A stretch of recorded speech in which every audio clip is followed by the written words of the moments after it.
The text hit my phone at 2:17 p.m., saying, "Don't come. Only elites are invited." I did not cry.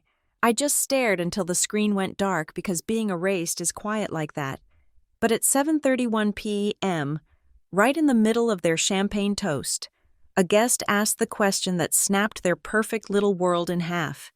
They asked where I was, unaware that I was the reason the floor beneath them was even standing. My name is Elise Evans. I am 35 years old, and for the better part of a decade, I have existed in my family like a watermark on a photograph, visible enough to be annoying, but transparent enough to be ignored. I was sitting in my apartment, a modest one-bedroom in a part of the city my father refers to as transitional, and my mother simply refuses to visit. When the verdict arrived, it did not come on fancy cardstock with gold-embossed lettering. It arrived with a dull buzz against the cheap veneer of my coffee table at exactly 2:17 p.m. I picked up the phone. The sender was my mother, Marjorie. There was no greeting. There was no preamble. There was just the cold, digital slap of a sentence that she had probably drafted and redrafted to ensure maximum efficiency. "Don't come. Only elites are invited. Please don't embarrass us." I stared at the words. I did not cry. I did not throw the phone across the room. I did not type out a furious paragraph reminding her that I was her daughter. Not a stain on the carpet. I just sat there. The sun was cutting a sharp angle across the floorboards, illuminating the dust motes dancing in the air. And I felt a strange, hollow sort of clarity. This was not new.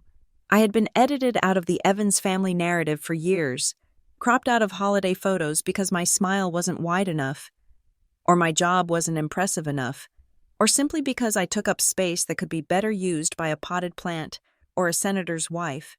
But this text felt different. It felt final. It was an eviction notice from their lives. I set the phone down face up. I let the screen go dark. Being erased is quiet like that. It doesn't sound like a door slamming. It sounds like absolutely nothing at all, for the next 5 hours. I sat in the silence. I made a cup of tea and let it go cold. I watched the light fade from the window. I imagined what was happening across town. The Ashbourne Conservatory. I knew the venue well, better than they could possibly imagine. But to them, it was just a stage. My parents, Marjorie and Calvin Evans, would be standing at the entrance, greeting the city's high society. My older sister, Lila, would be there in something silk and backless, clinging to the arm of her husband, Graham, radiating the kind of golden child glow that I had never been able to replicate. They would be drinking champagne that cost more than my monthly rent. They would be laughing. They would be relieved I wasn't there to drag down the property value of their reputation. Then, the silence broke. At 7:31 p.m., my phone lit up again. It wasn't a text this time. It was a call. The name on the screen said, Lila. I let it ring 3 times. I looked at the name, debating whether to let it go to voicemail. If I was not elite enough to attend, surely I was not elite enough to speak to. But curiosity is a dangerous thing. I swiped right and lifted the phone to my ear. I didn't say hello. I just listened. "What did you do?" Lila's voice was high, tight, and vibrating with a frequency that I recognized instantly. It wasn't concern. It was panic. "I'm watching a documentary on migratory birds." "Lila," I said, my voice steady. "What are you doing?" "Stop it. Stop playing games. Elise," she snapped. I could hear the hum of the party in the background, the clinking of crystal, the low roar of polite conversation, the saw of a cello. "People are asking about you. It is humiliating." "I assume Mom handled that," I said. "She usually tells people I'm busy with paperwork. Or did she go with the classic migraine excuse tonight?"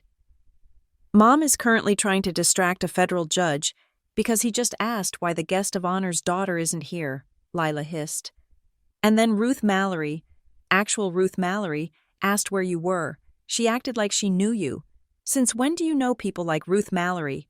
Mom is freaking out. She said you must have told someone something. Did you crash the guest list digitally? Did you post something online?" I leaned back against the sofa cushions. The irony was so rich I could taste it. They had spent years building a fortress to keep me out, never realizing that they had built it on a foundation I had poured myself. I didn't do anything, Lila, I said. I followed instructions. I stayed away. I didn't tell anyone anything. Then why is the atmosphere in here getting weird? She demanded. People are looking at us. Graham is sweating, and you know Graham never sweats. Someone mentioned an article. Is there an article? What is going on? I closed my eyes. They were so terrified of embarrassment. They treated their reputation like a porcelain vase, guarding it with their lives, terrifyingly unaware that they had already dropped it hours ago. They just hadn't heard the shatter yet. I haven't hidden anything from you, Lila, I said softly. I just stopped explaining my life to people who only listen for gossip. You all wanted me gone. You wanted the elite experience. It sounds like you're getting exactly what you asked for. Elise, if you ruin this night for Mom and Dad, I'm not there. Remember? I cut her off.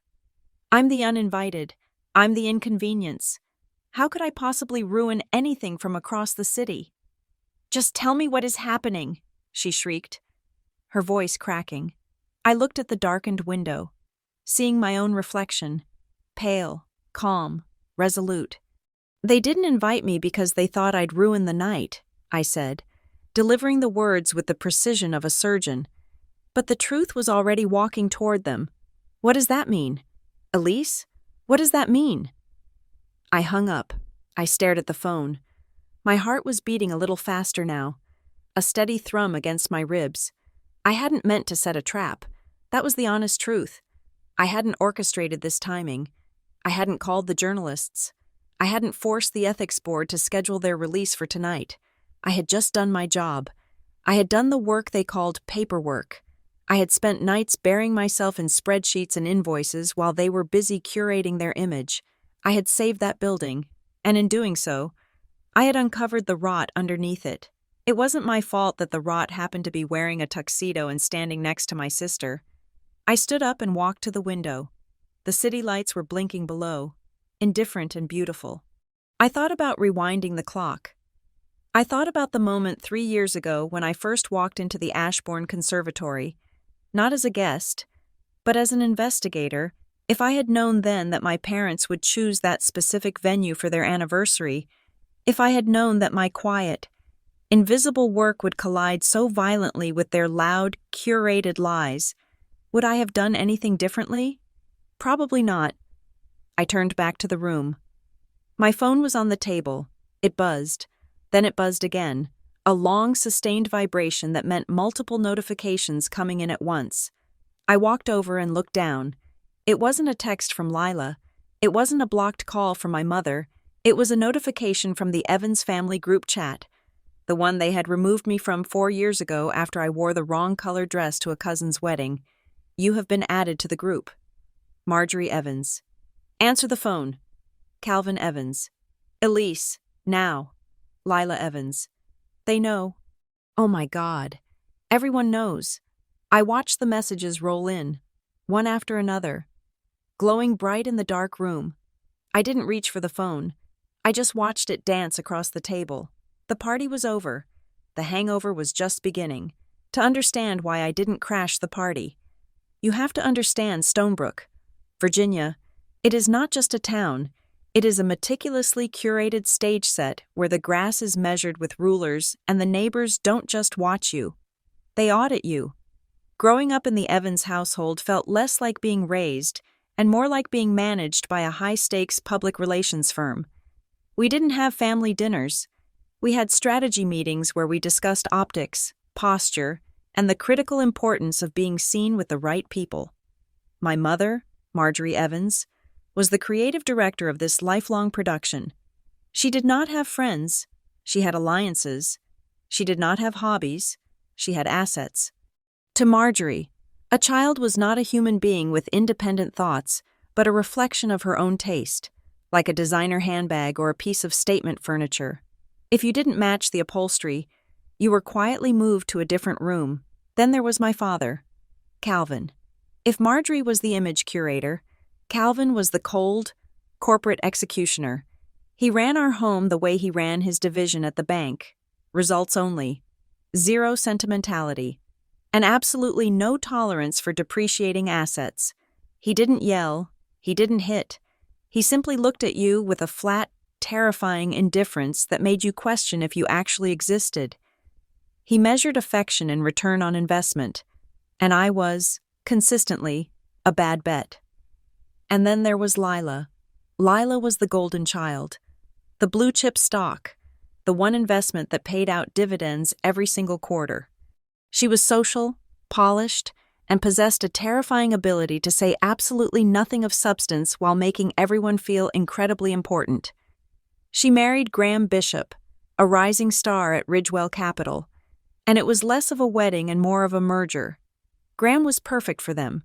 He was handsome in a generic, non-threatening way. He played golf, and he talked about market volatility with the same reverence most people reserve for religion. When they stood together, Lila and Graham looked like the couple that comes with the picture frame. I was the awkward one, the glitch in the algorithm. I wasn't rebellious in the cool, artistic way that parents secretly brag about. I was just quiet. I liked puzzles. I liked digging into details. I liked things that were true, which made me a natural enemy in a house built entirely on beautiful lies. No matter what I achieved, I was treated like a hobbyist. When I got straight A's, my father asked why I didn't run for student council. When I made the dean's list, my mother asked why I hadn't joined a sorority. The erasure wasn't sudden. It was a slow, methodical cropping. I remember the last time I was actually in a family photo. It was 5 years ago. At a summer garden party my parents threw to celebrate Calvin's promotion. We stood on the back patio, Calvin and Marjorie in the center, Lila and Graham to their right, radiating success, and me, standing on the left, wearing a dress my mother had sighed at for 3 solid minutes before we left the house. The photographer snapped the picture. Everyone smiled. 2 days later, I saw the photo posted on my mother's social media. I wasn't in it.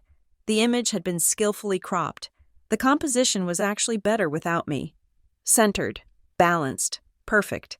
When I asked my mother about it, she didn't even look up from her iPad. She just waved a hand and said the lighting was better on that side. And surely I didn't want to be tagged in a photo where my hair looked so frizzy. It was gaslighting of the highest order, delivered with a smile so sweet it could rot your teeth. That was the dynamic. They didn't lock me in a cupboard. They just edited me out of the narrative. When I started my career in forensic accounting, I made the mistake of thinking they would finally be proud. It was serious work. It was difficult work. But to them, it was invisible. I remember standing in a circle of their friends at a Christmas cocktail party.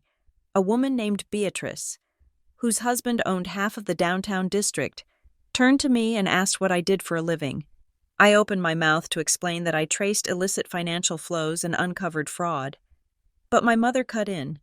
She placed a hand on my arm, a gesture that looked affectionate but felt like a restraint. "She does paperwork stuff," Marjorie said, her voice dropping an octave, as if she were apologizing for an embarrassing ailment. "You know how Elise is. She loves her little spreadsheets. Paperwork stuff. Little spreadsheets. She reduced my entire career, my passion, the years of grinding work, into something that sounded like a remedial administrative task." Beatrice had nodded with pity. "Oh, how nice," she had said. "It is good to be organized." I looked at my father, hoping for a correction. He was sipping his scotch, staring over my shoulder at someone more important. Later that night, when I confronted him, asking why he let Mom minimize me like that, he delivered the line that has echoed in my head for 3 years. He set his glass down on a coaster, looked me dead in the eye, and said, "When you have a real career, Elise, we will talk about it. Until then, stop being so sensitive. It is unbecoming, a real career." To Calvin Evans, a real career was one that could be boasted about on a golf course. It was a title that people recognized. It was money that could be seen. My work was silent. It was about catching the people he played golf with. It was about exposing the very structures they worshipped. Of course it wasn't real to him. It was a threat. Their cruelty was never loud. That was the genius of it. It was polished. It was socially acceptable. It was the kind of cruelty that leaves no bruises. So when you try to explain it to someone else, you sound crazy. They provided for me. They paid for college. They sent gifts on birthdays. How could they be abusive? But love in the Evans family was a currency, and I was perpetually overdrawn. For a long time, the younger version of me tried to earn it. I thought love was like a grade. If I just worked harder, if I proved more, if I shrank less, if I bought better clothes, if I laughed at their jokes, if I became the daughter they wanted, maybe they would finally look at me and see something other than a disappointment. I spent my 20s exhausting myself, running a race where the finish line kept moving. I didn't realize until much later that you cannot earn what people do not have to give. They didn't have love for me. They had expectations. And when I failed to meet them, they didn't get angry. They just stopped looking. So when Lila called me from the party, panicked and breathless, asking what I had done, she wasn't asking out of sisterly concern. She was asking because the ghost she thought they had exorcised was suddenly haunting the room. She was asking because for the first time in my life, I wasn't shrinking. I was the one holding the scissors, and they were terrified of what I was about to cut out. My mother called it paperwork stuff. She imagined me sitting in a beige cubicle, filing alphabetical receipts and making sure the petty cash box balanced at the end of the week. The reality was something entirely different. I work for Halcyon Forensic Advisory, a boutique firm that does not advertise and does not have a sign on the door. We are the people you call when the numbers stop making sense and the money starts disappearing into thin air. My official title is Senior Forensic Investigator. But in practice, I am a hunter. My prey is not flesh and blood. It is the discrepancy. It is the ghost employee on the payroll, the inflated invoice from a vendor that does not exist, and the charity gala where the donations somehow never make it to the cause. My specialty is nonprofit financial fraud. It is a particularly ugly corner of the financial world because it preys on goodwill.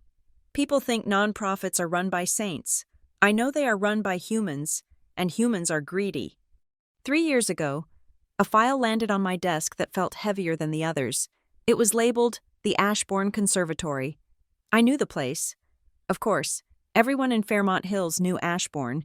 It was a historic glass and iron structure, a botanical masterpiece built in the 19th century, filled with rare orchids and towering palms. It was the crown jewel of the district, the kind of place where people got engaged or took their grandmothers for Sunday tea. But on paper, it was a corpse. The board was in a panic. Donors were vanishing because they felt their money was going into a black hole. The endowment was bleeding out. They had 3 months of operating cash left before they would have to lock the doors and sell the land to developers. I started where I always start. I looked at the bleed. For the first 2 weeks, I barely slept. I sat in my apartment with stacks of digital ledgers glowing on my dual monitors, drinking coffee that had gone cold hours ago, tracing the flow of every single cent. The board blamed mismanagement. They thought the director was just bad at math. But as I layered the years of data over each other, a pattern emerged. It was subtle, buried under thousands of legitimate transactions. But it was there. The money wasn't being wasted. It was being stolen. The bleed was coming from the events budget. The conservatory hosted dozens of high-end weddings and galas every year. The revenue from these events should have been keeping the lights on. Instead, the costs were swallowing the profits whole. I started pulling the invoices for the vendors, florists, caterers, lighting technicians, sound engineers. I found an invoice for $12,000 for custom linens for a spring gala. I cross-referenced it with the event photos posted on social media. The tables in the photos were bare wood. I found a bill for $18,000 for tent rentals on a date when the weather was 72 degrees and sunny, and the event was held entirely indoors. I dug deeper. I looked at the companies sending these invoices. One was called Blue Horizon Event Logistics. Another was Apex Catering Solutions. On the surface, they looked real. They had websites with stock photos of smiling waiters and beautiful centerpieces, but when I ran their tax IDs, I hit the first wall. When I checked their registered addresses, the wall crumbled. Blue Horizon was registered to a mailbox store in a strip mall 3 states away. Apex Catering listed an address that turned out to be a vacant lot in an industrial district. These were not vendors. They were shell companies. Someone on the inside was approving invoices for services that were never rendered, sending the checks to these ghost companies, and then, presumably, pocketing the cash. It was a classic skimming scheme, executed with enough sophistication to fool a board of wealthy socialites who never looked closely at a bill in their lives. I became obsessed. This is the part of the job I can never explain to my family. It is not just math. It is a chase. I needed to prove the link. I built a map of the transactions, linking the approval dates to specific login credentials in the conservatory's accounting system. I worked late into the night, the blue light of the screen burning my eyes. Fueled by a cold, quiet rage, I hate thieves, but I especially hate thieves who steal from something beautiful to buy themselves something cheap. That was when I met Ruth Mallory. Ruth was a legend in the preservation world. She was the kind of woman who could raise $1 million with a single phone call and terrify a contractor with a single raised eyebrow. She was on the advisory committee for Ashbourne, and she was the only one who suspected the rot went deeper than bad luck. We met in a small, dim coffee shop far away from the conservatory. I didn't want to be seen at the scene of the crime. I slid a thick manila folder across the table to her. Ruth opened it. She put on her reading glasses and scanned the executive summary I had prepared. She read the vendor names. She read the dollar amounts. $300,000 over 4 years. She looked at the photos of the empty lots and the mailbox stores. She didn't gasp. She didn't panic. She just looked up at me, and her eyes were sharp as flint. "You are very good at this," she said. Her voice was low, commanding. "I just follow the math," I replied, shifting uncomfortably. I was used to being the invisible hand, not the face of the operation. Ruth tapped a fingernail on the paper. "You didn't just find the leak. Elise, you found the plumbing. Who else knows?" "No one," I said. "I haven't gone to the board yet. The person signing these checks is the director of operations. If I tip him off, he will shred everything." Ruth nodded slowly. "We need to be surgical. We need to secure the emergency funding to keep the building open. But we can't do that while the leak is active. If I take this to the donors now, they will walk away forever. We have to stop the bleeding first, quietly, then bring in the fresh blood." So we made a pact. I would finish the investigation. I would build a case so watertight that no lawyer on earth could drill a hole in it. I would prepare the audits and the evidence for the authorities. In exchange, Ruth would use her influence to back-channel the emergency funding, vouching for the institution's future stability based on my findings. But there was one condition. I wanted my name kept out of it. I did not want the press. I did not want the applause. In my family, attention was dangerous. If my parents found out I was involved in a scandal, even as the hero, they would only see the mess. They would see their daughter dragging a prestigious institution through the mud. I preferred the shadows. I preferred the silence of the spreadsheet. Ruth looked at me with a strange expression, something close to sadness. "You are saving a landmark," she said. "You deserve to be on the plaque." "I don't want a plaque," I told her. "I just want the building to stand." For 3 months, I was a ghost. I finalized the report. I handed Ruth the weapon she needed to quietly force the director of operations to resign and to bring in the authorities for a private cleanup. The investigation was sealed. The money was recovered through insurance and quiet settlements.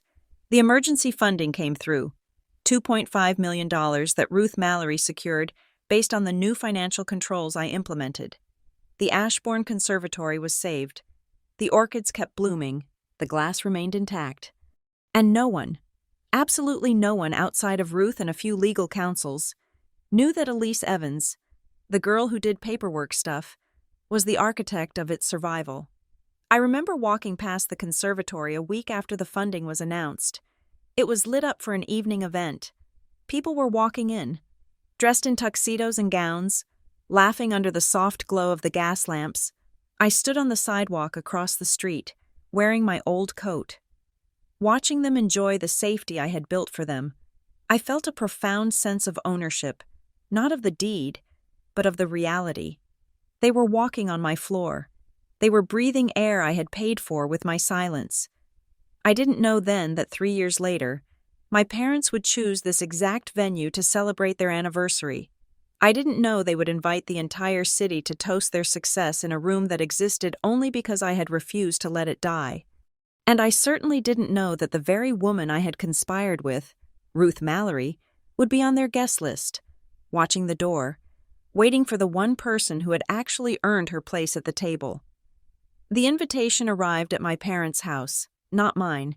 I happened to be there a month before the event, dropping off a box of tax documents my father had requested I organize because, apparently, my forensic accounting skills were only valuable when they saved him billable hours with his CPA.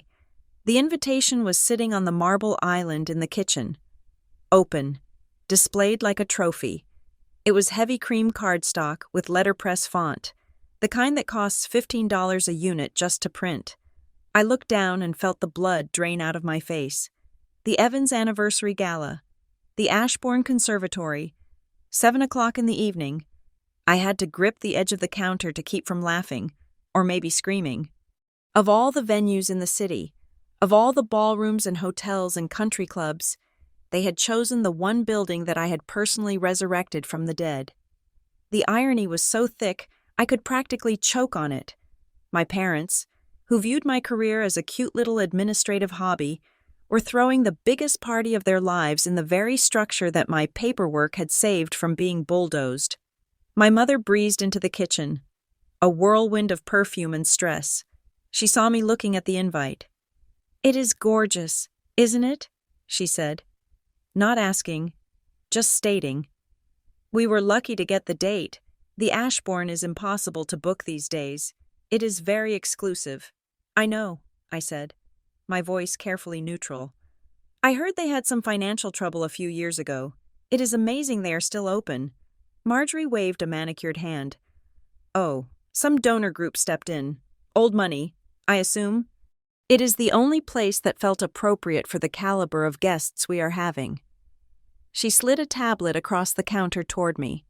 "Look at the RSVP list. It is finally locked." I scrolled through the names. It wasn't a guest list. It was a roll call of people my parents wanted to own. State judges, tech CEOs, the managing partners of Ridgewell Capital.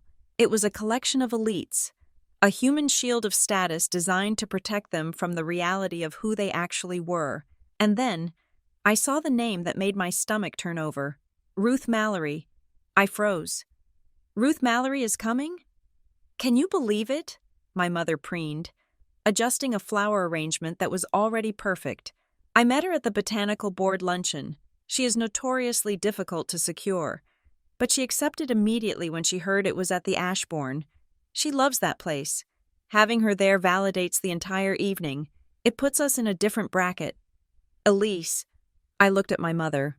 She had no idea. She was so busy climbing the social ladder that she didn't realize she was stepping directly onto a landmine. She was inviting the one woman in the city who knew exactly who I was. She was inviting the woman who had sat across from me in a dim coffee shop and watched me dismantle a fraud ring. To Marjorie, Ruth was a trophy. To Ruth, Marjorie was just the mother of the investigator who saved her favorite building. "Does she know?" I asked quietly. "Does she know who I am?" "Why would she know who you are?" Marjorie laughed. A light, tinkling sound that dismissed my entire existence. "She is a philanthropist. Elise, she doesn't handle whatever it is you do." That was the moment I knew. I wasn't just uninvited. I was being erased.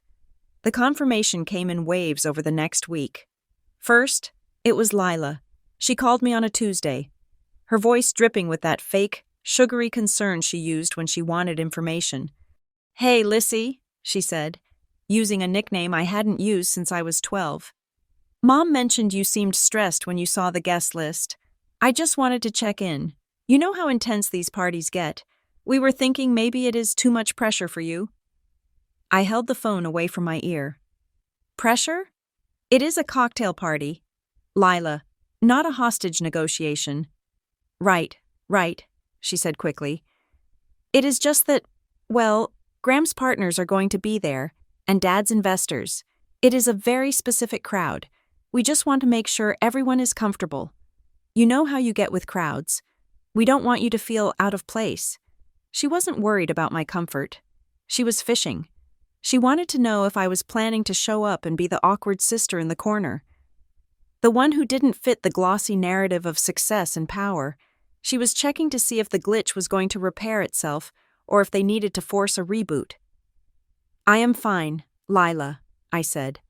I can handle a cocktail fork. Okay, she said, unconvinced. Just let us know your plans.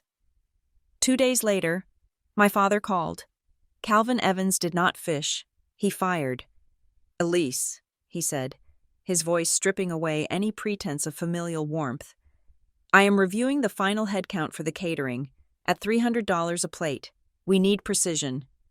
I haven't received an invite yet, Dad, I said, baiting him. The list is locked, he said. The words were clipped, metallic. We had to make some hard choices. It is a business-heavy environment, high stakes. We need to focus on networking, not family management. I don't want any distractions. You understand. He didn't wait for me to answer. He didn't need to, in his mind. I was already a line item that had been cut to balance the budget. Then came the final blow, the day of the party. The group chat notification pinged. It wasn't just a logistical update. It was a manifesto. Don't come. Only elites are invited. I stared at the screen. They weren't just excluding me. They were protecting their story. Their story was that they were perfect, successful, and flawless. I was the evidence to the contrary. I was the daughter who didn't marry a finance bro, who didn't care about country clubs, who did paperwork instead of power lunches.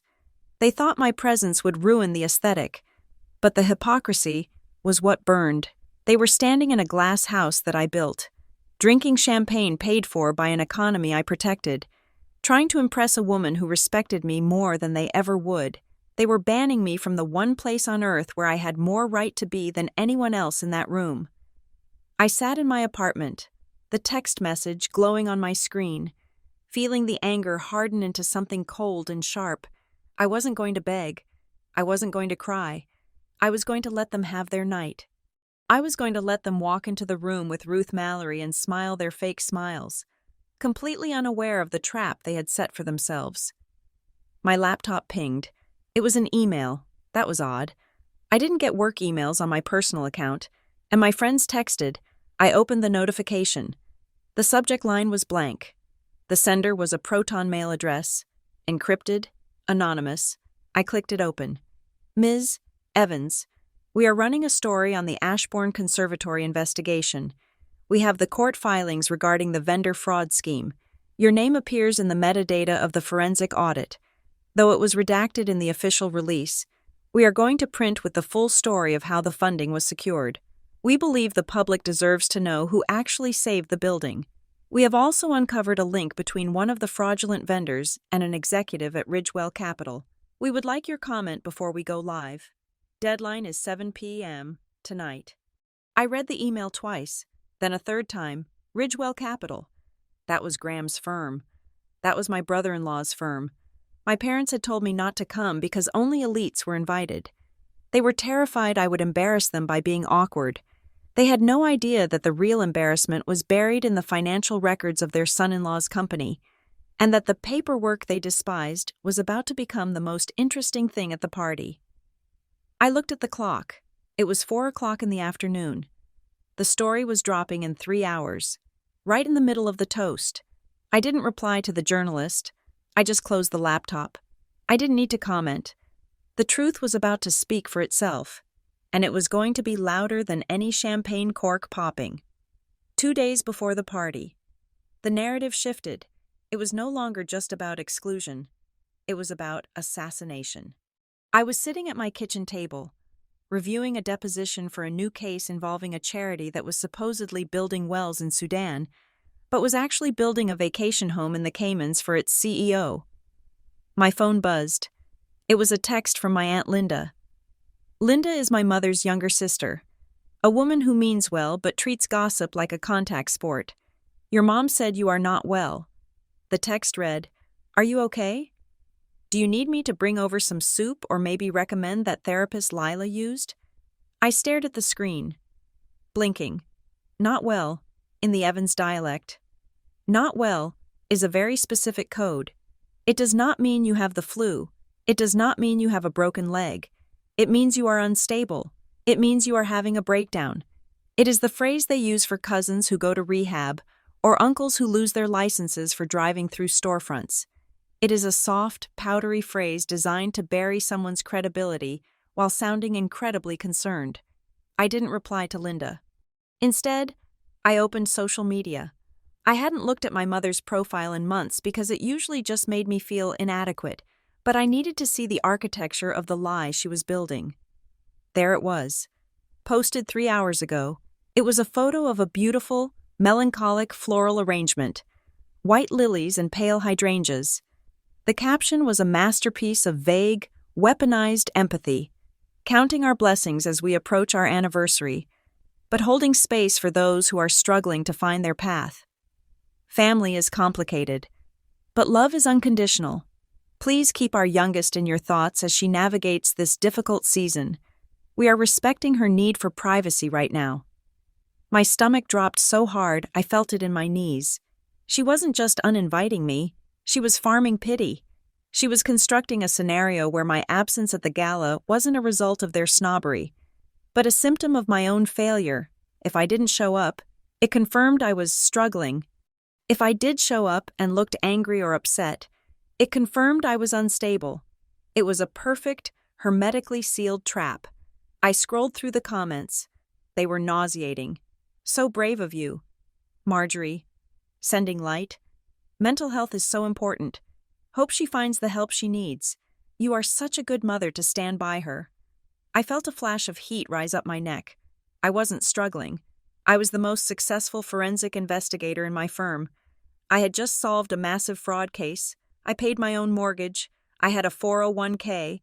I was arguably the most stable person in my entire bloodline, but none of that mattered because Marjorie had the microphone, and she was painting a portrait of a broken girl to cover her own cruelty. I needed to hear a sane voice. I closed the app and dialed Ruth Mallory. I didn't call her to complain. Complaining is what Lila would do. I called her because I needed to be strategic. If my mother was poisoning the water, I needed to know who was drinking it. Ruth answered on the second ring. "Elise, I was just about to call you." Her voice was different than usual, sharper, more energized. "I have a quick question about the timeline for the Ashbourne case," I said, keeping my voice steady, fighting the urge to scream. "I know the files are sealed, but I wanted to make sure there are no loose ends before the weekend." "The files are sealed," Ruth said. "But the results are not. That is actually what I wanted to tell you. The National Council for Ethical Philanthropy has finished their review of the Ashbourne recovery." I paused. And they are issuing a formal commendation," Ruth said. "They are naming you, Elise. They are releasing a case study on Monday, citing your work as the gold standard for forensic intervention in the nonprofit sector. They wanted to verify that you are comfortable with the public acknowledgement. They estimate it saved the region's donor ecosystem about $12 million. $12 million. I closed my eyes. It was a massive win. It was the kind of career-defining moment that usually comes with a promotion and a plaque. "That is good news," I said, trying to process it. "There is more," Ruth continued. "Because of the high profile of the venue, a few industry journals are going to run the story online tonight. Around 7:30, the time stopped. 7:30, the gala started at 7. By 7:30, the champagne would be flowing, the toasts would be starting, and my parents would be standing in the center of the room, accepting praise for their perfect life, and at that exact moment, The internet would be lighting up with the story of how their unstable daughter had saved the very floor they were standing on. "Elise?" Ruth's voice brought me back. "Are you there?" "I am here," I said. 7:30 is fine.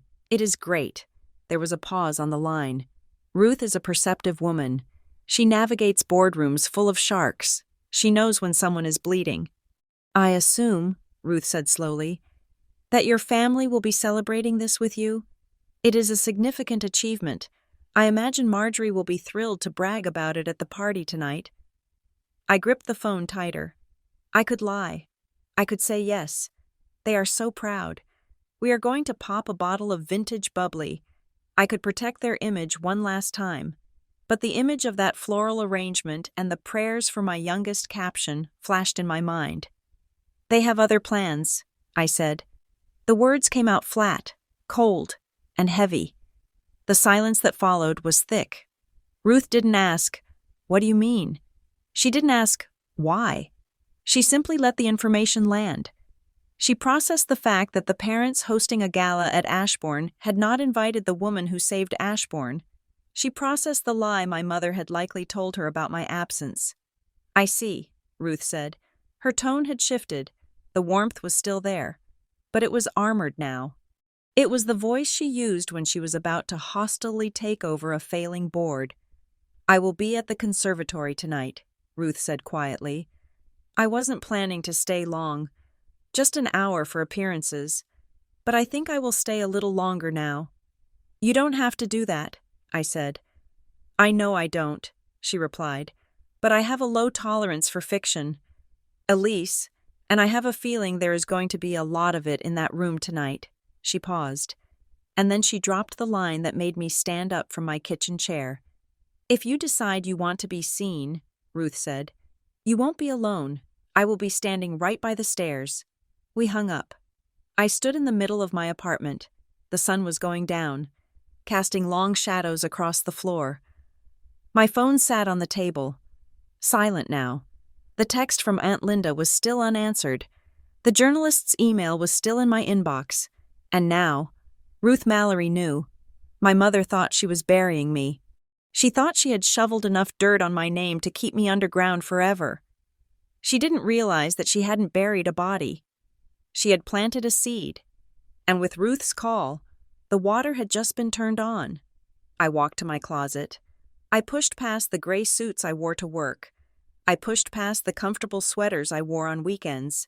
In the back, covered in plastic, was a dress I had bought 2 years ago for a charity gala I never attended because Lila had told me the color washed me out. It was a deep, midnight blue, sharp and tailored, the color of a bruise and the color of the ocean at night. I pulled it out. I wasn't unwell, I wasn't struggling, and I was done letting them write my story. If they wanted a scene, I wouldn't give them one. I would give them the truth. And the truth, I realized as I looked at the dress, was going to look spectacular.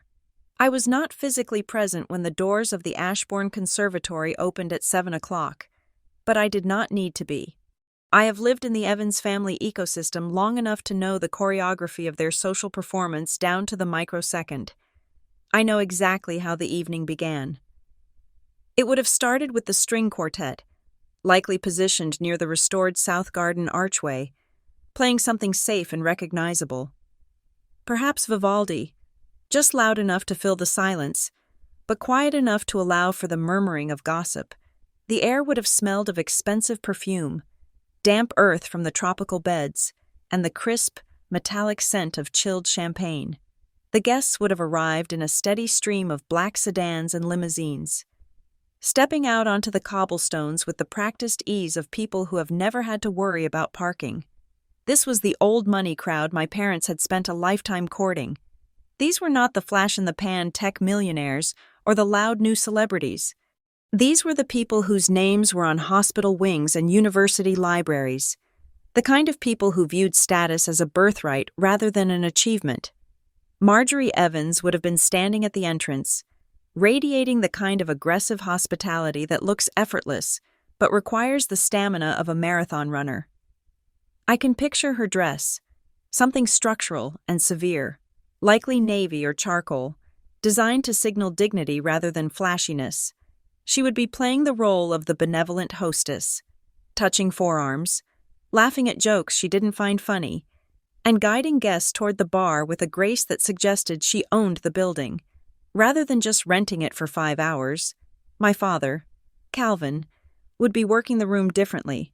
For him, a party is never just a party. It is a merger opportunity.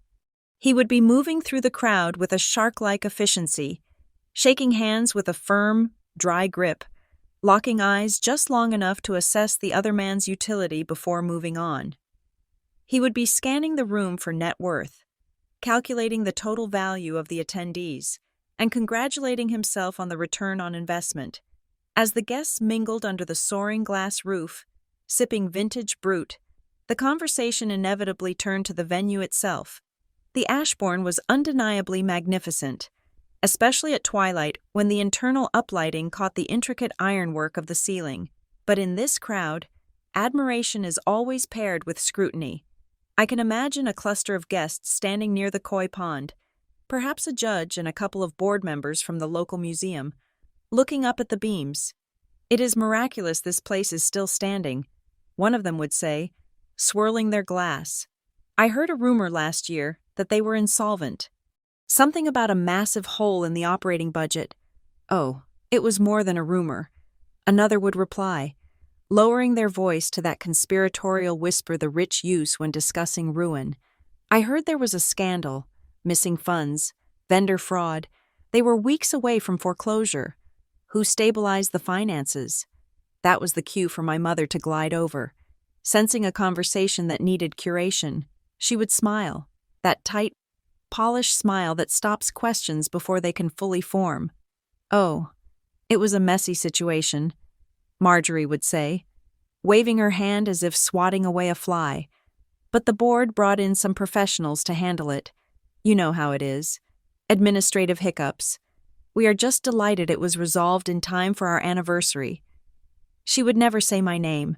She would never admit that the professional who spent 3 months crawling through digital trash bins to save their venue was her own daughter. To Marjorie, acknowledging my work would mean acknowledging that something ugly existed, and in her world, ugly things are simply swept under the rug until they rot. And then, the atmosphere would have shifted. The doors would have opened to admit Ruth Mallory. Ruth does not make entrances. She simply arrives. And the room reorients itself around her gravity. She would have been dressed simply, perhaps in a velvet jacket and trousers, wearing no jewelry other than her wedding band. Because when you have Ruth's level of influence, you do not need diamonds to catch the light.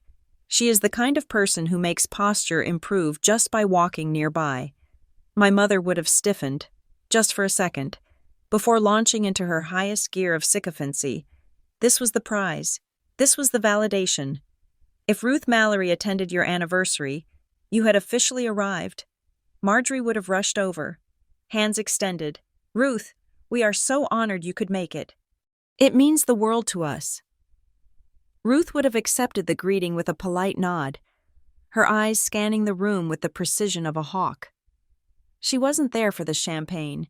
She was there for the truth. "It is a beautiful evening. Marjorie," Ruth would say, her voice cool and clear, "the conservatory looks magnificent. I was just admiring the restoration work on the north wall. It is amazing what competent oversight can accomplish." Marjorie would beam, missing the subtext entirely. "Yes, isn't it divine?" We fell in love with the space immediately. Then Ruth would ask the question she had come to ask. She would not be subtle. Ruth Mallory does not do subtle. "I don't see Elise," she would say, her eyes locking onto my mother's face. I can see the moment perfectly. The slight freeze in Marjorie's smile, the micro flinch in her jaw. This was the glitch in the script, the one variable she hadn't controlled. "Oh, Elise," Marjorie would sigh, her voice dropping into that rehearsed register of maternal sorrow. "She sent her love, of course, but she couldn't make it tonight." Ruth would raise an eyebrow. "Is she working? I know she has been very busy." "No," Marjorie would say, leaning in closer, creating an intimate circle of exclusion. "It is not work. She is just not doing well. She has been struggling lately. You know how sensitive she can be. We thought it was best not to overwhelm her with a crowd like this. We are just giving her some space to heal." The lie hung in the air.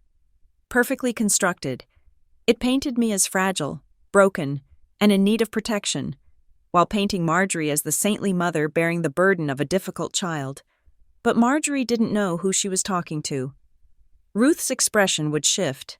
It wouldn't be anger, not yet. It would be a cold, clinical curiosity. She had spoken to me 2 days ago.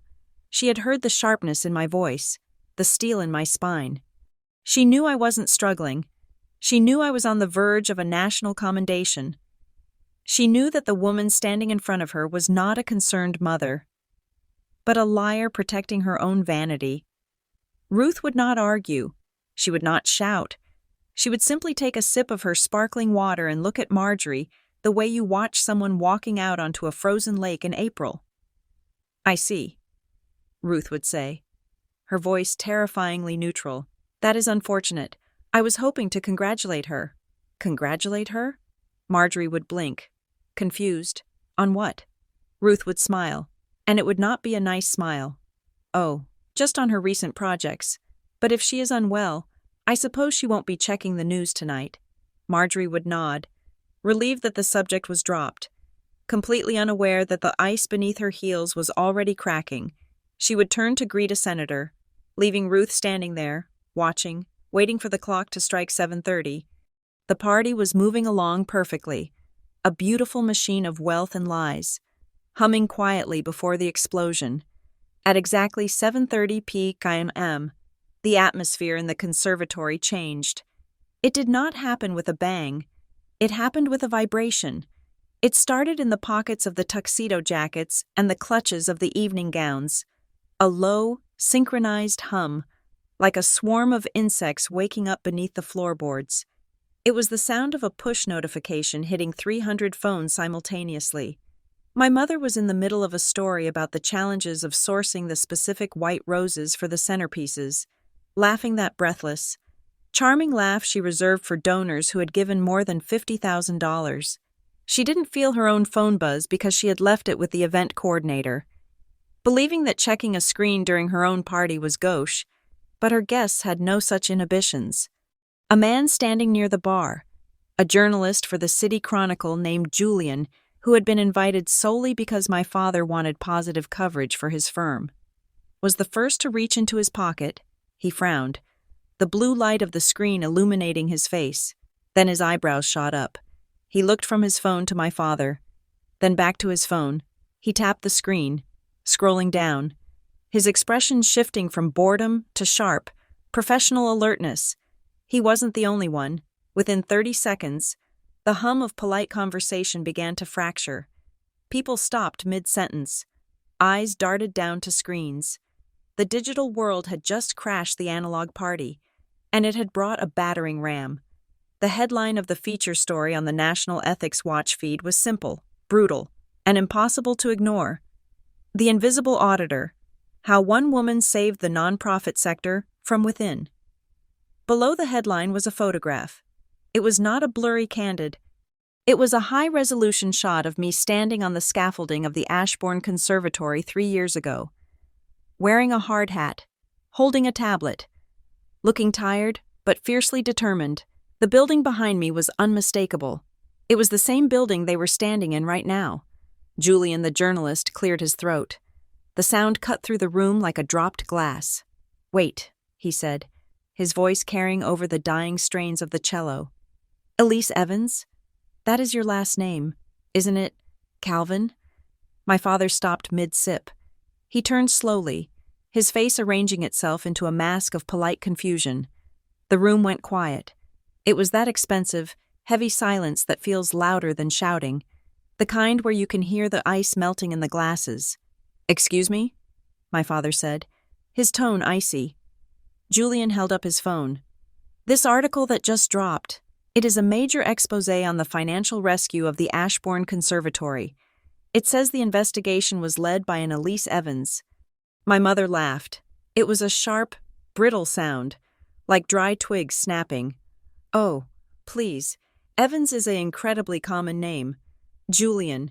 There must be thousands of them. Our Elise as well. She is currently taking some time away to focus on her health. She certainly isn't leading investigations. Julian looked at the screen again. He wasn't backing down. He was a journalist. And he smelled blood. It says here she is a senior forensic investigator at Halcyon Advisory. Julian read aloud, his voice projecting to the back of the room. It lists her hometown as Stonebrook, Virginia, and it quotes her directly. He paused, looking around the room to ensure he had everyone's attention. The quote reads, "I learned to let the documents speak when my voice was not welcome at home. Truth does not need an invitation. It just needs to be found." The silence that followed was absolute. It was a vacuum. The guests looked at Marjorie. They looked at the white roses she had been bragging about. They looked at the walls of the conservatory. And then they looked at the phone screens that were now proliferating around the room like wildfire. The connection was made instantly. The unwell daughter, the paperwork job, the time away for health. The pieces clicked together with the deafening snap of a trap shutting tight. Marjorie's face went pale beneath her foundation. Her smile faltered, twitching at the corners as she tried to maintain the fiction she had spent years constructing. "That is ridiculous," she stammered, her hand fluttering to her throat. "It must be a mistake, a misprint. Elise doesn't do this kind of work. She is fragile." But the room wasn't listening to her anymore. They were reading. They were scrolling through the detailed breakdown of the fraud scheme I had uncovered. They were seeing the timeline that overlapped perfectly with the period my parents claimed I was finding myself. They were seeing the commendation from the ethics board. Calvin's face went into what I call his boardroom blank. It is the face he wears when a deal is collapsing, and he is calculating his liability. He set his glass down on a passing waiter's tray. He didn't look at Marjorie. He looked at the crowd, his eyes hard and calculating. He tried to take control. "Everyone," he said, his voice booming slightly. "Let us not get distracted by internet gossip. There are often inaccuracies in these rapid-release stories. We are here to celebrate 30 years of—" He was cut off by a murmur that rippled through the crowd. It wasn't respectful. It was the sound of judgment. Then, movement in the center of the room caught everyone's eye. Ruth Mallory stepped forward. She didn't rush. She didn't make a scene. She simply walked toward the center of the circle with the gravitational pull of a planet. She held her own phone in her hand. But she wasn't looking at it. She was looking at my parents.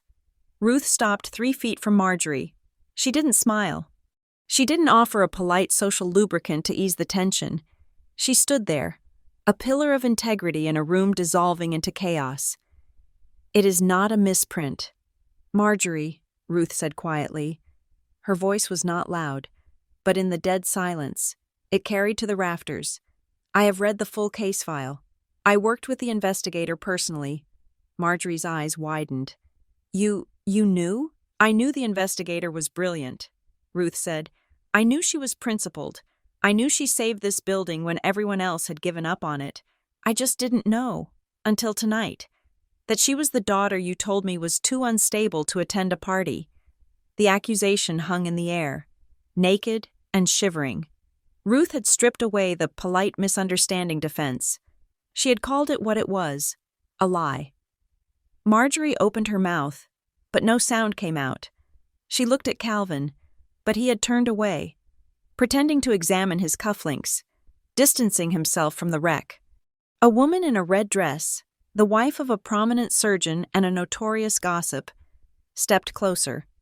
She looked at the article on her husband's phone, then looked at my mother with a mixture of horror and fascination. "Marjorie," the woman asked, her voice cutting through the tension like a blade. The question was simple. It was the question everyone was thinking. "Is she unwell?" the woman asked. "Or did you just not invite her because she is more successful than you admitted?" The room pivoted. The sympathy that Marjorie had farmed earlier, the poor Elise, the prayers for the family, evaporated instantly, replaced by a cold, hard realization. They hadn't been protecting a sick girl. They had been hiding a formidable woman, and now That woman was staring back at them from every screen in the room, and she was the only one telling the truth. The vibration of my phone on the granite countertop was violent, a frantic buzzing that sounded less like a notification and more like a warning siren. It was 7:45 p.m. The article had been live for exactly 15 minutes. The shockwave had traveled from the screens in the ballroom to the cell towers and straight into my quiet kitchen. I looked at the caller ID, Lila. I took a sip of my water, set the glass down, and swiped to answer. I did not put it on speaker. I wanted the sound close to my ear. "You did this on purpose," Lila screamed. There was no hello. There was no sisterly greeting.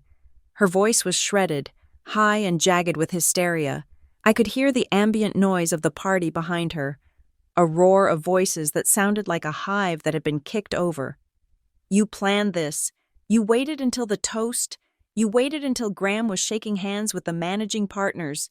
You spiteful, jealous little bitch." I leaned back against the counter. "Hello to you too, Lila." "Don't you dare get smart with me," she shrieked. "Do you have any idea what is happening here? People are staring at us. Graham looks like he's going to throw up.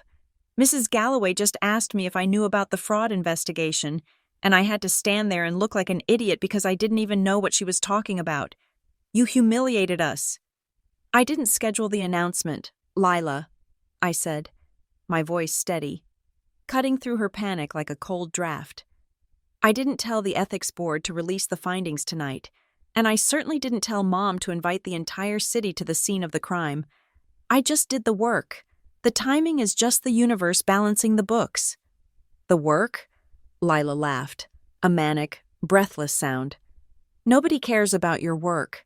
Elise, they care that you made Mom look like a liar. She is over there right now trying to fix this." "I'm sure she is," I said. I listened. Through the phone, over the noise of the crowd, I could hear my mother's voice. It was faint, but distinct. She was in full damage control mode. I heard her shrill, projecting tone drifting through the receiver.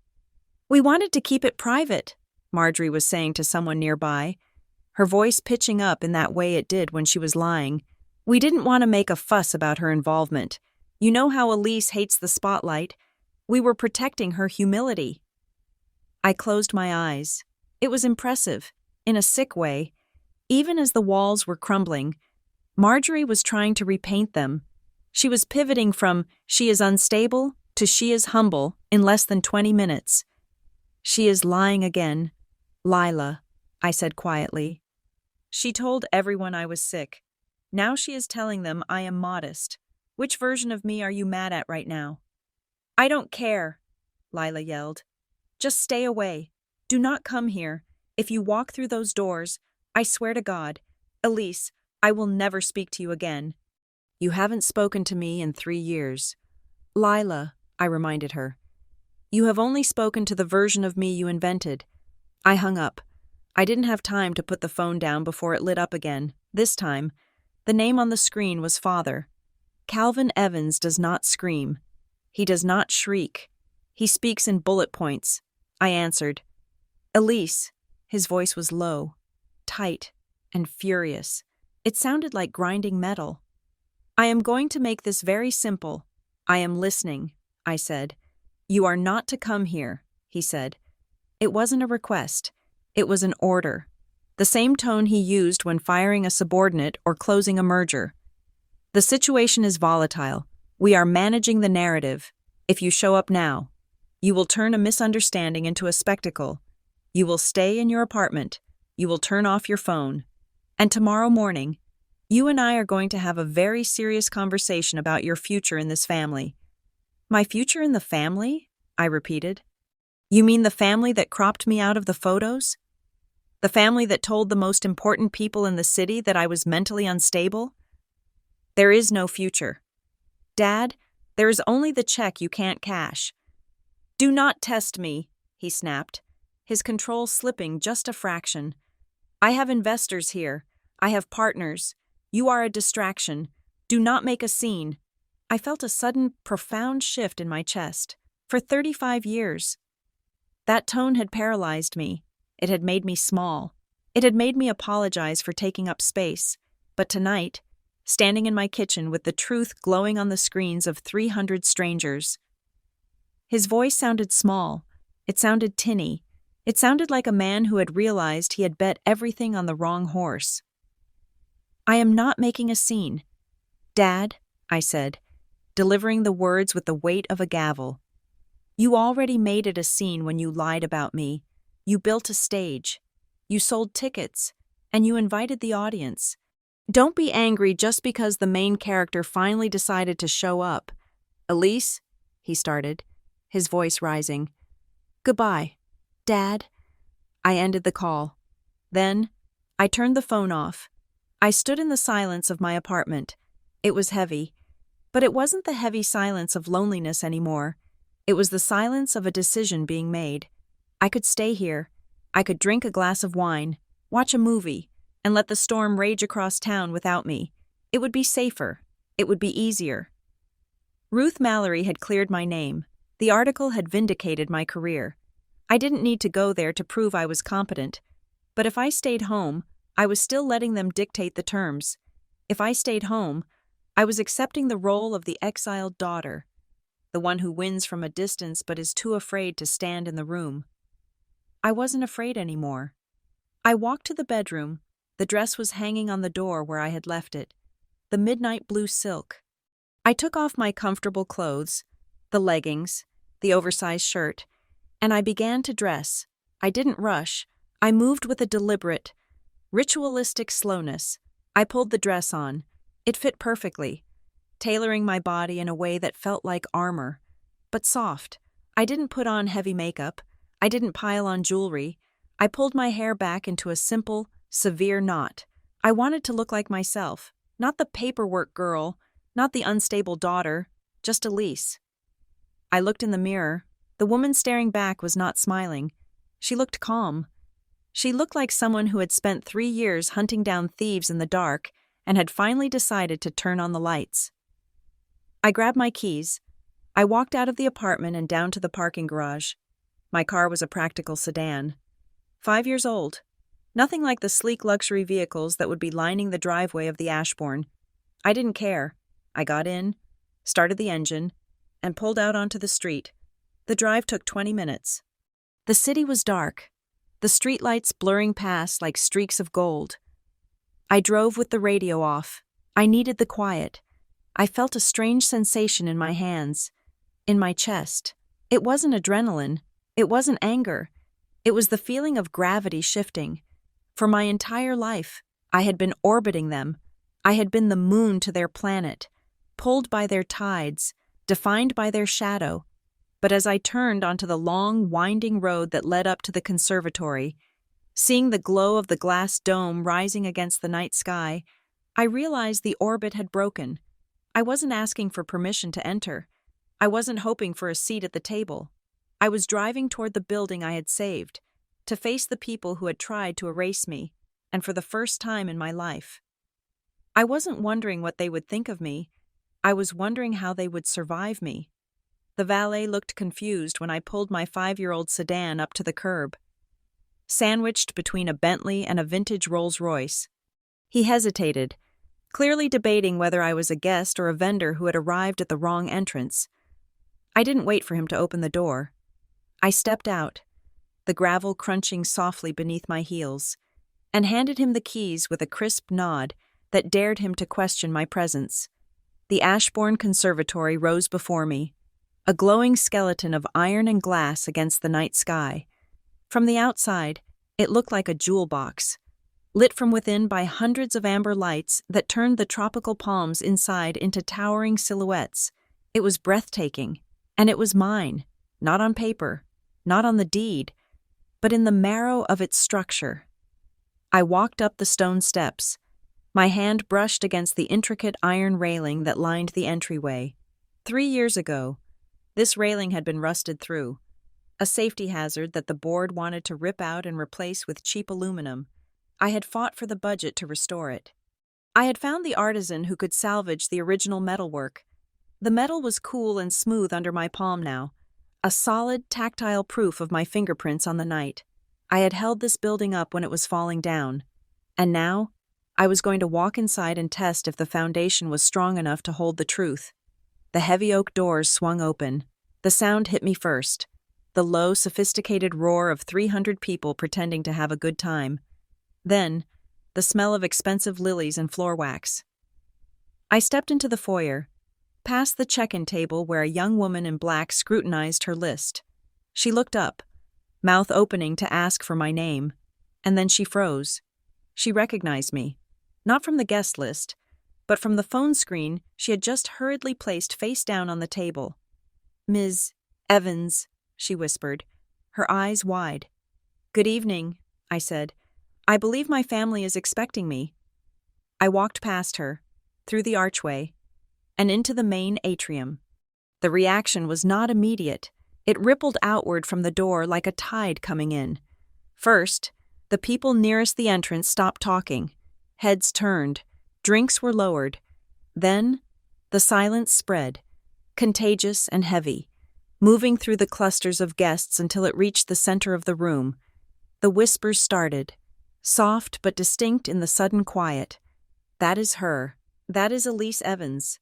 Is that the daughter? She looks perfectly fine." I didn't look at the floor. I didn't look at the guests.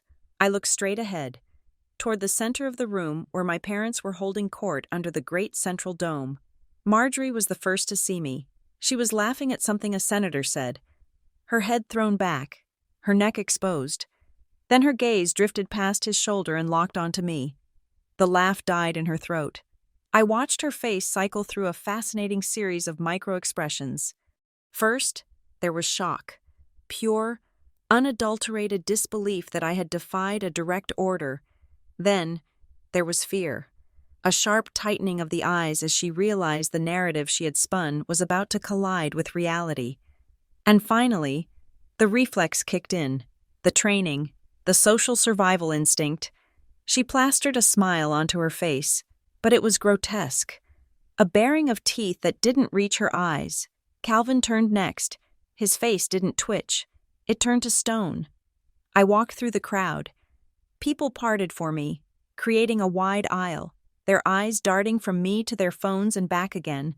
I felt Ruth Mallory's presence somewhere to my left. A silent anchor, but I didn't look for her. This was between me and the people who had raised me. I stopped 5 feet from them. "Elise," Marjorie said. Her voice was too high, brittle as spun sugar. "We didn't expect you." "I know," I said. My voice was calm, pitched low enough that people had to lean in to hear, which meant everyone was listening. The text message was quite clear. "Only elites are invited." Marjorie flinched. A ripple of nervous laughter moved through the crowd. "Oh, stop it," she said, waving a hand dismissively, trying to shrink me back into the role of the difficult child. "You know how your father jokes. We are just so happy you felt up to coming. We were so worried about you." She reached out, attempting to touch my arm, to perform a maternal embrace that would visually bring me back under her control. I took a half step back. Her hand fell into empty air. "I am not here to play the role, Mother," I said, "and I am not here to cause a scene.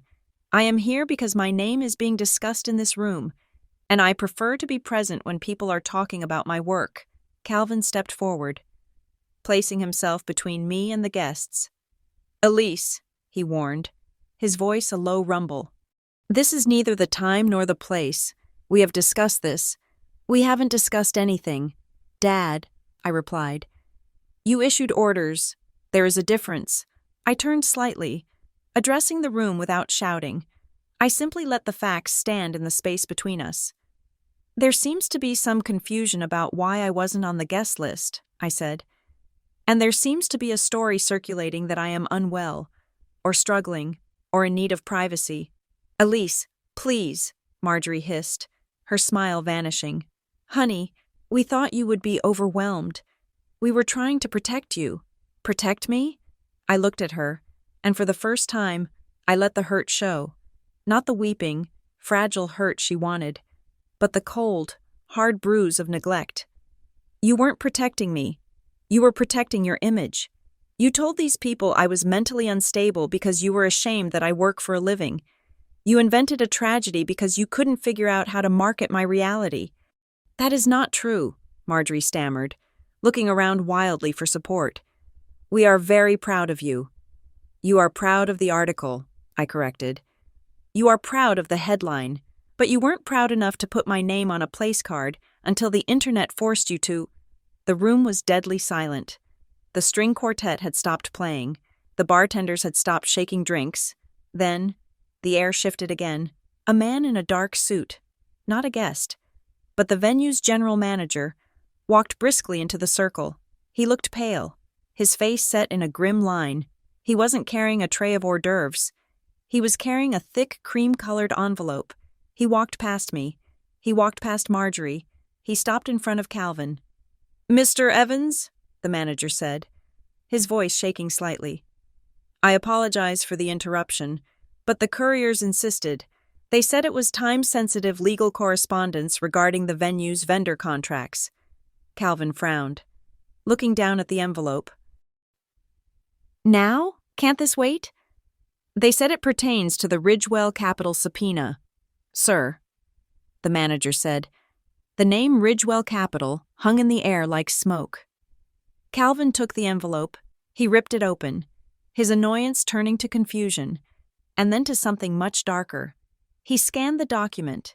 His face went gray. I watched him. I knew what was in the file because I had written the footnotes that led to it. The fraud at Ashbourne hadn't just been a few bad caterers. It was a kickback scheme. The shell companies I had exposed, Blue Horizon, Apex, were funneling money back to investors who had set them up. Calvin looked up. He didn't look at me. He looked over his shoulder, directly at his son-in-law. "Graham," Calvin said. His voice was unrecognizable. It was the voice of a man watching his net worth incinerate. The crowd turned. Graham Bishop was standing near the champagne tower, his arm around Lila. He looked like a man who had just been shot but hadn't fallen down yet. His tan seemed to drain away, leaving him looking waxy and sick. "What?" Lila asked, looking between her father and her husband, her smile faltering. "Dad, what is it?" "The investigation," Calvin said, the paper trembling in his hand. "The forensic audit. It names the primary beneficiary of the Apex catering accounts." He looked at Graham with a mixture of disbelief and fury. "It says you are a signatory. Graham, you and 3 other partners at Ridgewell." The silence shattered. Lila dropped her glass. It hit the stone floor with a sharp, violent crash, sending shards of crystal and champagne skittering across the room. "That is impossible," Lila whispered, grabbing Graham's arm. "Tell him it is impossible." "Graham?" Graham didn't speak. He couldn't. He looked at me. His eyes were wide with terror. He knew. He realized in that split second that the paperwork I had been doing for 3 years, the boring, invisible little job that he had mocked at Thanksgiving dinners, had just decapitated his career. I hadn't known Graham was involved when I started. I hadn't known until the final cross-reference 2 days ago, but the math doesn't care who you are related to. The math only cares about the truth. "I didn't know," Graham stammered, his voice cracking. "It was just a passive investment. I didn't know about the invoices." "You are named as a key witness," Calvin read from the document, his voice rising.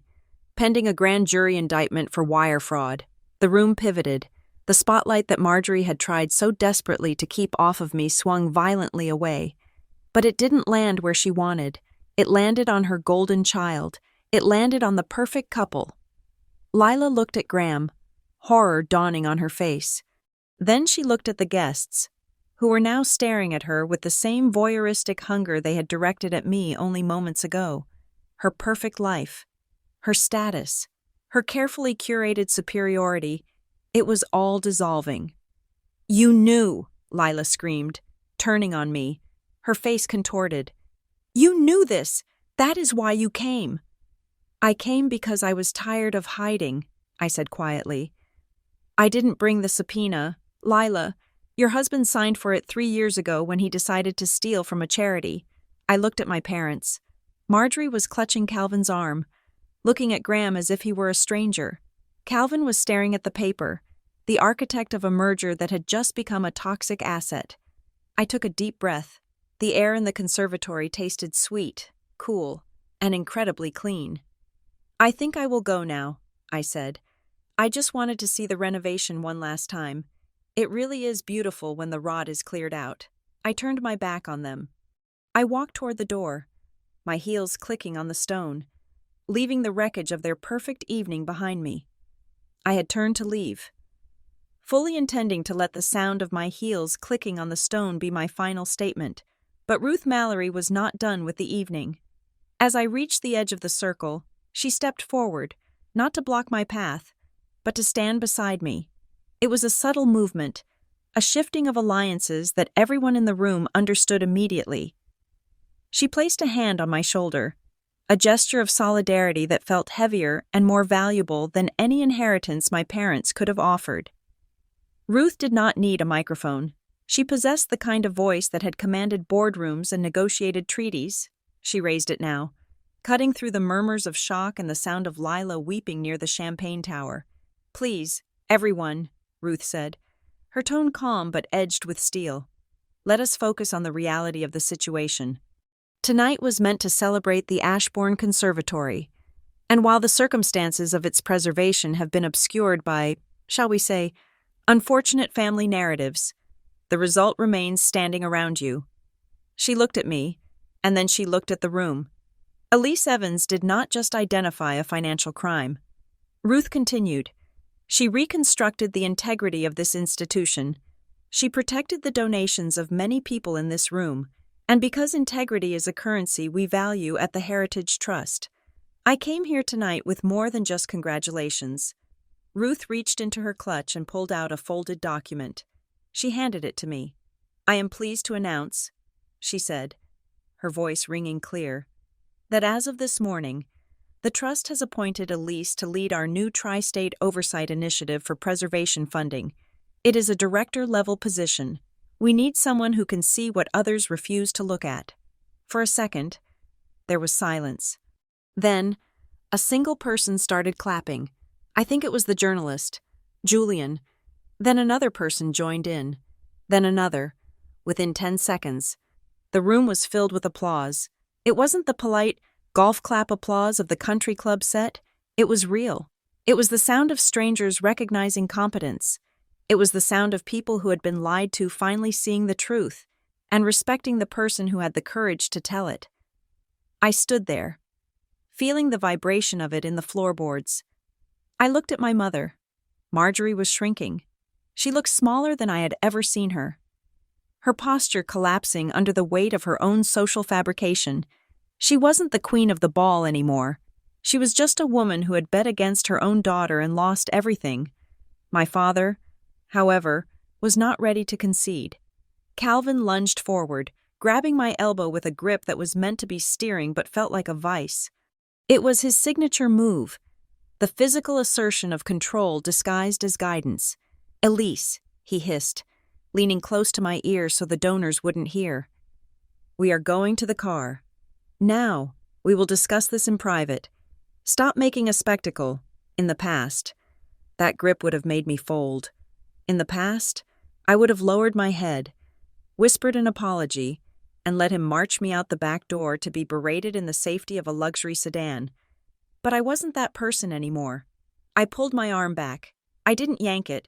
I simply removed myself from his grasp with a deliberate, forceful motion. I took a step away from him, creating a visible gap between us. "No, Dad," I said. My voice was not a whisper. It was loud enough for Ruth, the journalist, and the general manager to hear. "I am not going to the car, and I am done disappearing to make you comfortable." Calvin froze, his hands still suspended in the air.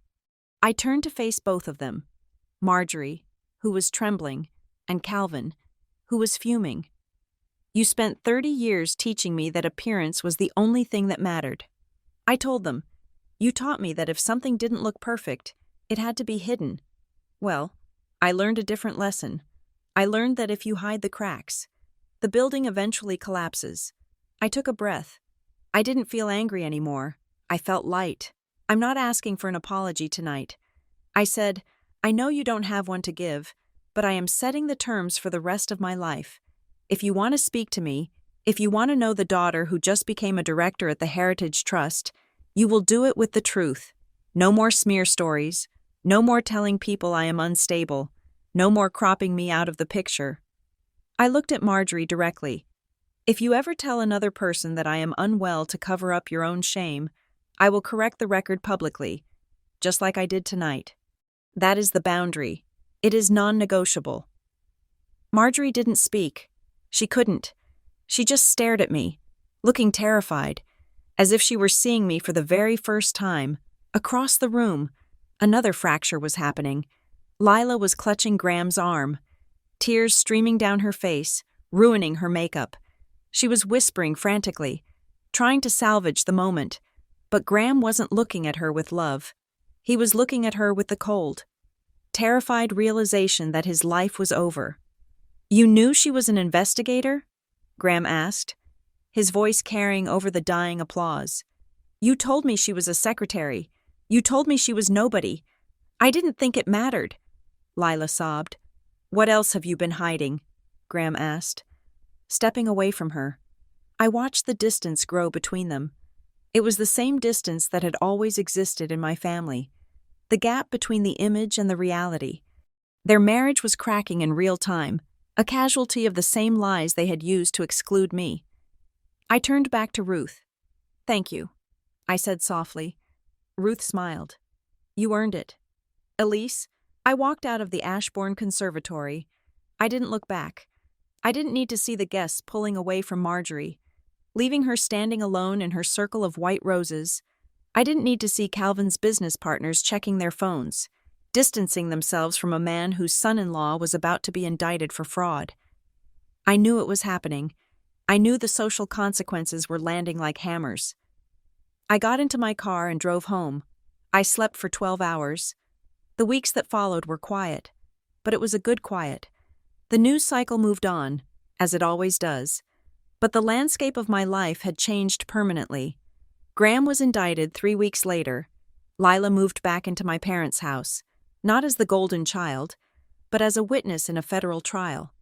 The Evans family name, once a passport to society, was now a liability. I didn't hear from them for a month. Then, on a Tuesday afternoon, while I was setting up my new office at the Heritage Trust, my phone buzzed. It was a text from Calvin.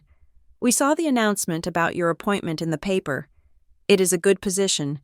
Your mother and we are adjusting. We would like to buy you dinner. When you are ready.